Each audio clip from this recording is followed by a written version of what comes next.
ಎಲ್ಲರಿಗೂ ನಮಸ್ಕಾರ ಸ್ನೇಹಿತರೆ. ಇವತ್ತಿನ ಈ ವಿಡಿಯೋದಲ್ಲಿ ಜನವರಿ 18ರಂದು 2026ರಂದು ಅಮಾವಾಸ್ಯೆ ಇದ್ದು ಇದನ್ನು ಪುಷ್ಯ ಅಮಾವಾಸ್ಯೆ, ಅವರಾತ್ರಿ ಅಮಾವಾಸ್ಯೆ ಅಥವಾ ಮೌನಿ ಅಮಾವಾಸ್ಯೆ ಎಂದು ಕರೆಯಲಾಗುತ್ತದೆ ಮತ್ತು ಇದು ಪಿತೃಗಳ ಪೂಜೆಗೆ ಮುಖ್ಯವಾಗಿದೆ.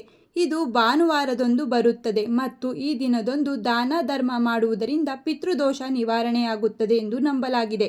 ಸ್ನೇಹಿತರೆ, ಇವತ್ತಿನ ಈ ವಿಡಿಯೋದಲ್ಲಿ 2026ರ ಜನವರಿ ತಿಂಗಳಲ್ಲಿ ಬರುವ ಮೌನಿ ಅಮಾವಾಸ್ಯೆ ಯಾವ ದಿನ ಬಂದಿದೆ, ಮೌನಿ ಅಮಾವಾಸ್ಯೆ ತಿಥಿಯು ಯಾವಾಗ ಪ್ರಾರಂಭವಾಗುತ್ತದೆ, ಯಾವಾಗ ಅಂತ್ಯವಾಗುತ್ತದೆ, ಈ ದಿನ ಪೂಜೆ ಮಾಡುವುದು ಹೇಗೆ, ಈ ದಿನದಂದು ಯಾವ ಸಮಯದಲ್ಲಿ ಪೂಜೆಯನ್ನು ಮಾಡಬೇಕು, ಇವತ್ತಿನ ಈ ವಿಡಿಯೋದಲ್ಲಿ ಸಂಪೂರ್ಣವಾಗಿ ಮೌನಿ ಅಮಾವಾಸ್ಯೆಯ ಬಗ್ಗೆ ಮಾಹಿತಿಯನ್ನು ತಿಳಿದುಕೊಳ್ಳೋಣ. ಸ್ನೇಹಿತರೆ, ಮೌನಿ ಅಮಾವಾಸ್ಯೆಯನ್ನ ಅವರಾತ್ರಿ ಅಮಾವಾಸ್ಯೆ ಎಂದು ಕೂಡ ಕರೆಯುತ್ತೇವೆ. ಸ್ನೇಹಿತರೆ, 2026ರ ಜನವರಿ 18ರಂದು ಅಮಾವಾಸ್ಯೆ ಇದೆ, ಭಾನುವಾರದಂದು. ಇದು ಮಾರ್ಗ ಅಮಾವಾಸ್ಯೆ ಎಂದು ಕರೆಯಲ್ಪಡುತ್ತದೆ. ಮೌನಿ ಅಮಾವಾಸ್ಯೆ ತಿಥಿಯು ಜನವರಿ 18ರಂದು ಬೆಳಿಗ್ಗೆ 12:03 ಪ್ರಾರಂಭವಾಗಿ 19ನೇ ತಾರೀಕು ಬೆಳಿಗ್ಗೆ 1:21 ಮುಕ್ತಾಯಗೊಳ್ಳುತ್ತದೆ, ಸೋಮವಾರದಂದು.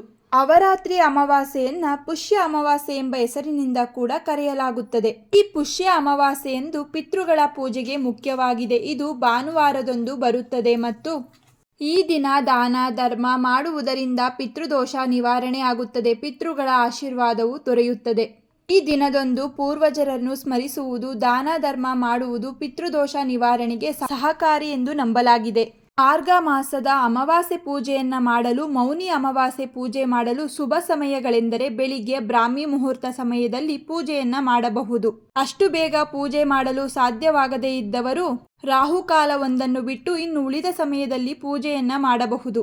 ಸ್ನೇಹಿತರೆ, ಪುಷ್ಯ ಮಾಸದ ಕೃಷ್ಣ ಪಕ್ಷದ ಅಮಾವಾಸ್ಯೆಯನ್ನ ಆಚರಿಸಲಾಗುತ್ತಿದ್ದು ಈ ಅಮಾವಾಸ್ಯೆಗೆ ಮೌನಿ ಅಮಾವಾಸ್ಯೆ ಎಂದು ಕರೆಯಲಾಗುತ್ತದೆ. ನಮ್ಮ ಧರ್ಮದಲ್ಲಿ ಅಮಾವಾಸ್ಯೆಗೆ ಹೆಚ್ಚು ಪ್ರಾಮುಖ್ಯತೆ ನೀಡಲಾಗುತ್ತದೆ. ಅದರಲ್ಲೂ ಮೌನಿ ಅಮಾವಾಸ್ಯೆಗೆ ಹೆಚ್ಚಿನ ಮಹತ್ವವಿದೆ. ಈ ದಿನ ಮೌನವಾಗಿದ್ದು ಗಂಗಾ ಸ್ನಾನವನ್ನ ಮಾಡಿ ದಾನವನ್ನು ಮಾಡಬೇಕೆಂದು ಧರ್ಮಗ್ರಂಥಗಳು ಹೇಳುತ್ತವೆ. ಈ ಅಮಾವಾಸ್ಯೆಗೆ ದರ್ಶ ಅಮಾವಾಸ್ಯೆ, ಪೌಷ್ಯ ಅಮಾವಾಸ್ಯೆ ಎಂದು ಕೂಡ ಕರೆಯುತ್ತಾರೆ. ಮೌನಿ ಅಮಾವಾಸ್ಯೆ ಎಂದರೆ ಮೌನವಾಗಿ ಶ್ರದ್ಧಾ ಭಕ್ತಿಯಿಂದ ಅಮಾವಾಸ್ಯೆಯನ್ನು ಆಚರಿಸಬೇಕೆಂಬ ಅರ್ಥ. ಈ ಅಮಾವಾಸ್ಯೆಯು ಆಧ್ಯಾತ್ಮಿಕ ಸಾಧನೆಗಾಗಿ ಮೀಸಲಾಗಿದೆ ಎಂದು ಹೇಳಲಾಗುತ್ತದೆ. ಮೌನ ಎಂಬುದು ಆಲೋಚನೆಗೆ ಮತ್ತು ಮಾತಿಗಿಂತ ಶಕ್ತಿಯುತವಾಗಿದೆ. ಮೌನದಿಂದ ಏಕಾಗ್ರತೆ ವೃದ್ಧಿಸಲು ದೇವರ ಆರಾಧನೆ ಮಾಡುವುದರಿಂದ ನಮ್ಮ ಚಿತ್ತ ಚಂಚಲವಾಗುವುದಿಲ್ಲ. ಅಂದರೆ ಪ್ರತಿಯೊಬ್ಬರೂ ದಿನಪೂರ್ತಿ ಮೌನವಾಗಿರಲು ಸಾಧ್ಯವಿಲ್ಲದ ಕಾರಣ ಸ್ನಾನ, ದಾನ, ಪೂಜೆ, ಪುನಸ್ಕಾರ ಸಮಯದಲ್ಲಿ ಮೌನವಾಗಿ ಆಚರಿಸಬೇಕೆಂದು ಹೇಳಲಾಗುತ್ತದೆ. ಮೇಲೆ ಹೇಳಿರುವ ಹಾಗೆ ಈ ದಿನ ನದಿ ಸ್ನಾನ ಮಾಡಿದರೆ ತುಂಬಾ ಶ್ರೇಷ್ಠ. ಆದರೆ ಅದು ಸಾಧ್ಯವಿಲ್ಲದ ಕಾರಣ ಈ ದಿನ ವಿಶೇಷವಾಗಿ ಸ್ನಾನದ ನೀರಿಗೆ ಕಲ್ಲು ಉಪ್ಪನ್ನ ಸೇರಿಸಿ ಸ್ನಾನ ಮಾಡುವುದರಿಂದ ನದಿಯಲ್ಲಿ ಸ್ನಾನ ಮಾಡಿದಷ್ಟೇ ಫಲಗಳು ಪ್ರಾಪ್ತಿಯಾಗುತ್ತದೆ. ಅಮಾವಾಸ್ಯೆ ಮತ್ತು ಹುಣ್ಣಿಮೆಯ ದಿನ ಕೆಲವು ಮನೆಗಳಲ್ಲಿ ಕಲಹ, ಮನಸ್ತಾಪಗಳು ನಡೆಯುತ್ತಿರುತ್ತದೆ. ಅಂತಹ ಸಂದರ್ಭದಲ್ಲಿ ಮನೆಯನ್ನ ಒರೆಸುವ ನೀರಿಗೆ ಸ್ವಲ್ಪ ಕಲ್ಲುಪ್ಪು ಅಥವಾ ಅರಿಶಿಣವನ್ನ ಸೇರಿಸಿ ಮನೆಯನ್ನ ಒರೆಸುತ್ತಾ ಬಂದರೆ ಕ್ರಮೇಣವಾಗಿ ಮನೆಯಲ್ಲಿ ಸಮಸ್ಯೆಗಳು ಕಡಿಮೆಯಾಗುತ್ತಾ ಹೋಗುತ್ತದೆ. ಸ್ನಾನದ ನಂತರ ಈ ದಿನ ಮನೆಯ ಯಜಮಾನ ದಕ್ಷಿಣ ದಿಕ್ಕಿಗೆ ತಿರುಗಿ ಕಲ್ಲು ಉಪ್ಪನ್ನ ನೀರಿನಲ್ಲಿ ಸೇರಿಸಿ ಪಿತೃಗಳ ಹೆಸರನ್ನ ಹೇಳಿ ಪಿತೃಗಳಿಗೆ ದರ್ಪಣ ನೀಡಿದರೆ ಆ ಮನೆಯ ಪಿತೃಗಳು ವಿಶೇಷವಾಗಿ ಕುಟುಂಬಕ್ಕೆ ಅನುಗ್ರಹಿಸುತ್ತಾರೆ. ಸರ್ವಪಿತೃ ಶಾಪ ಪಿತೃ ದೋಷಗಳು ಸುಲಭವಾಗಿ ನಿವಾರಣೆ ಆಗುತ್ತದೆ. ಮೌನಿ ಅಮಾವಾಸ್ಯೆಯಂದು ವಿಷ್ಣು ದೇವನನ್ನು ಮತ್ತು ಅರಳಿ ಮರವನ್ನ ಪೂಜಿಸಬೇಕು. ಮೌನಿ ಅಮಾವಾಸ್ಯೆಯ ದಿನ 12 ದೀಪವನ್ನ ಬೆಳಗಿಸಿದರೆ ತುಂಬಾ ಶ್ರೇಷ್ಠ. ಅದರಲ್ಲಿ ಮರದ ಅಕ್ಕಪಕ್ಕ ನೀರಿನಿಂದ ಶುದ್ಧ ಮಾಡಿ ಅರಳಿ ಮರಕ್ಕೆ ನಿಮ್ಮ ಕೈಯಾರೆ ಭಕ್ತಿಯಿಂದ ನೀರನ್ನ ಅರ್ಪಿಸಿ ನಂತರ ಅರಳಿ ಮರದ ಮುಂಭಾಗದಲ್ಲಿ ಅಕ್ಕಿ ಹಿಟ್ಟಿನಿಂದ ರಂಗೋಲಿಯನ್ನ ಹಾಕಿ ರಂಗೋಲಿಯ ಮೇಲೆ ಒಂದು ಮಣ್ಣಿನ ಹಣತೆಯನ್ನ ಇಟ್ಟು ಆ ಹಣತೆಯ ಮೇಲೆ ಇನ್ನೊಂದು ದೀಪವನ್ನ ಬೆಳಗಿಸಬೇಕು. ದೀಪಕ್ಕೆ ಸಾಸಿವೆ ಎಣ್ಣೆಯನ್ನ ಹಾಕಿ 12 ದೀಪಗಳು ಅಂದರೆ 2 ಬತ್ತಿಯಂತೆ 6 ಬತ್ತಿಗಳನ್ನು ಒಂದೇ ದೀಪದಲ್ಲಿ ಬಿಡಿಬಿಡಿಯಾಗಿ ಜೋಡಿಸಿ ದೀಪವನ್ನ ಹಚ್ಚಬೇಕು.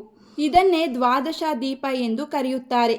ವಿಶೇಷವಾಗಿ ಮೌನಿ ಅಮಾವಾಸ್ಯೆಯ ದಿನ 12 ದೀಪವನ್ನ ಅರಳಿ ಮರದ ಮುಂದೆ ಬೆಳಗಿಸುವುದರಿಂದ ಪಿತೃಶಾಪದ ನಿವಾರಣೆ ಜೊತೆಗೆ ಪಿತೃದೋಷದಿಂದ ಸಂತಾನದ ವಿಳಂಬ, ಮದುವೆಗೆ ತಡೆಯಾಗುತ್ತಿದ್ದರೆ ಅಥವಾ ಮಾಡುತ್ತಿರುವ ಕೆಲಸಗಳು ಅರ್ಧದಲ್ಲೇ ನಿಲ್ಲುತ್ತಿದ್ದರೆ ಪ್ರತಿಯೊಂದು ನಿವಾರಣೆ ಆಗುತ್ತದೆ. ಮೌನಿ ಅಮಾವಾಸ್ಯೆಯ ದಿನದಂದು ಅರಳಿ ಮರದ ಪೂಜೆಗೆ ಹೆಚ್ಚಿನ ಮಹತ್ವವಿದೆ. ಹಾಗಾಗಿ ಈ ದಿನ ನೀವು ಅರಳಿ ಮರವನ್ನು ಪೂಜಿಸುವುದು ಉತ್ತಮ. ಇದಕ್ಕಾಗಿ ನೀವು ಅರಳಿ ಮರಕ್ಕೆ ನೀರನ್ನು ಅರ್ಪಿಸಿ ಅರಳಿ ಮರದ ಮುಂದೆ ಎಳ್ಳೆಣ್ಣೆಯ ದೀಪವನ್ನು ಹಚ್ಚಿ ಬರಬೇಕು.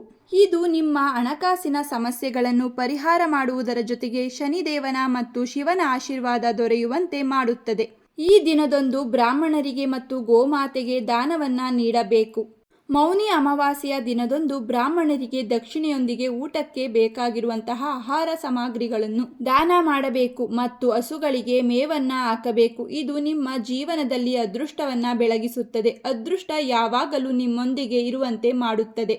ಹಾಗೂ ಈ ದಿನ ಅಗತ್ಯವಿರುವವರಿಗೆ ಅಥವಾ ಬಡವರಿಗೆ, ನಿರ್ಗತಿಕರಿಗೆ ಅನ್ನದಾನ, ಕಂಬಳಿ ದಾನವನ್ನು ಮಾಡಬೇಕು. ಮೌನಿ ಅಮಾವಾಸ್ಯೆಯ ದಿನ ದಾನ ಧರ್ಮ ಮಾಡುವುದೇ ಅಲ್ಲ, ದುರ್ಗಾದೇವಿಯ ದೇವಸ್ಥಾನಕ್ಕೆ ಅಥವಾ ಪಂಚಮುಖಿ ಆಂಜನೇಯ ಸ್ವಾಮಿ ದೇವಸ್ಥಾನಕ್ಕೆ ಭೇಟಿ ನೀಡುವ ಮೊದಲು ದರ್ಶನವನ್ನ ಪಡೆದು ಪೂಜೆಯನ್ನ ಸಲ್ಲಿಸಬೇಕು. ಇದರೊಂದಿಗೆ ಲಕ್ಷ್ಮೀನಾರಾಯಣರ ಪೂಜೆಯನ್ನು ಕೂಡ ಮಾಡಬೇಕು. ಪೂಜೆಯ ನಂತರ ವಿಷ್ಣು ಸಹಸ್ರನಾಮ ಹಾಗೂ ಲಕ್ಷ್ಮಿ ಅಷ್ಟೋತ್ತರವನ್ನ ಪಠನೆ ಮಾಡಬೇಕು. ಮೌನಿ ಅಮಾವಾಸ್ಯೆಯ ದಿನ ಮಾಡುವ ಸ್ನಾನ, ಜಪ, ತಪ, ಅನುಷ್ಠಾನ, ದಾನ ಪ್ರತಿಯೊಂದು ಕೆಲಸಕ್ಕೂ ದುಪ್ಪಟ್ಟು ಫಲವು ಸಿಗುತ್ತದೆ ಎಂದು ಹೇಳುತ್ತಾರೆ. ಹಾಗಾಗಿ ಈ ದಿನ ಗೋವಿಗೆ ಅರಿಶಿಣ ಕುಂಕುಮ ಹಚ್ಚಿ ನಂತರ ಗೋವಿಗೆ ಆಹಾರವನ್ನ ನೀಡಿದರೆ ಪಿತೃಗಳ ಆತ್ಮಕ್ಕೆ ಶಾಂತಿ ಸಿಗುತ್ತದೆ. ಅಕ್ಕಿಗೆ ಸ್ವಲ್ಪ ಬೆಲ್ಲ, ಬಾಳೆಹಣ್ಣನ್ನು ಸೇರಿಸಿ ಗೋವಿಗೆ ತಿನ್ನಿಸಬೇಕು. ಸಾಧ್ಯವಿಲ್ಲವೆಂದಾದರೆ ನೀವು ಊಟ ತಿಂಡಿ ಮಾಡುವ ಮೊದಲು ಮಾಡಿರುವ ಆಹಾರ ಪದಾರ್ಥವನ್ನ ಗೋವಿಗೆ ತಿನ್ನಿಸಬಹುದು.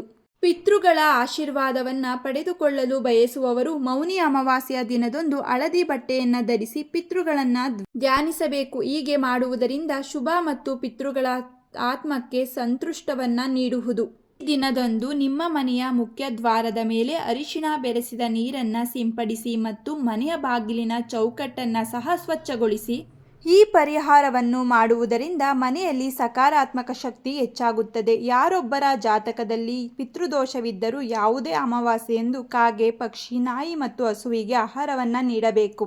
ಈ ಸುಲಭ ಪರಿಹಾರವನ್ನು ಮಾಡುವುದರಿಂದ ಪೂರ್ವಜರ ಆಶೀರ್ವಾದವನ್ನು ಪಡೆಯುತ್ತಾರೆ. ಪೂರ್ವಜರ ಆಶೀರ್ವಾದದಿಂದ ಜೀವನದಲ್ಲಿ ಎಲ್ಲವೂ ಚೆನ್ನಾಗಿ ನಡೆಯುತ್ತದೆ ಎಂಬ ಧಾರ್ಮಿಕ ನಂಬಿಕೆ ಇದೆ. ಈ ದಿನದಂದು ಸಂಜೆ ವೆಂಕಟೇಶ್ವರ ಸ್ವಾಮಿಯ ದೇವಾಲಯಕ್ಕೆ ಹೋಗಿ ತುಪ್ಪದ ದೀಪವನ್ನು ಹಚ್ಚಿ ಪ್ರದಕ್ಷಿಣೆಯನ್ನು ಹಾಕಿದರೆ ತುಂಬ ಒಳ್ಳೆಯದು. ಪಿತೃಗಳಿಗೆ ಸಂಬಂಧಪಟ್ಟವರು ಅಮಾವಾಸ್ಯೆಯ ದಿನ ಈ ಎಲ್ಲ ಕೆಲಸಗಳನ್ನು ಮಾಡುವುದರಿಂದ ಪಿತೃಗಳ ಅನುಗ್ರಹದಿಂದ ಕುಟುಂಬದಲ್ಲಿ ಸುಖ, ಸಮೃದ್ಧಿ, ಶಾಂತಿ, ನೆಮ್ಮದಿ ನೆಲೆಸುತ್ತದೆ. ಇವತ್ತಿನ ಈ ಮಾಹಿತಿ ನಿಮಗೆ ಇಷ್ಟವಾಗಿದ್ದಲ್ಲಿ ಈ ವಿಡಿಯೋವನ್ನು ಲೈಕ್ ಮಾಡಿ, ಹಾಗೆ ನಿಮ್ಮ ಫ್ಯಾಮಿಲಿ ಮತ್ತು ಫ್ರೆಂಡ್ಗೆ ಶೇರ್ ಮಾಡಿ. ಇದೇ ರೀತಿಯ ಮತ್ತಷ್ಟು ಮಾಹಿತಿಗಾಗಿ ನಮ್ಮ ಚಾನಲನ್ನು ಸಬ್ಸ್ಕ್ರೈಬ್ ಮಾಡಿಕೊಳ್ಳಿ.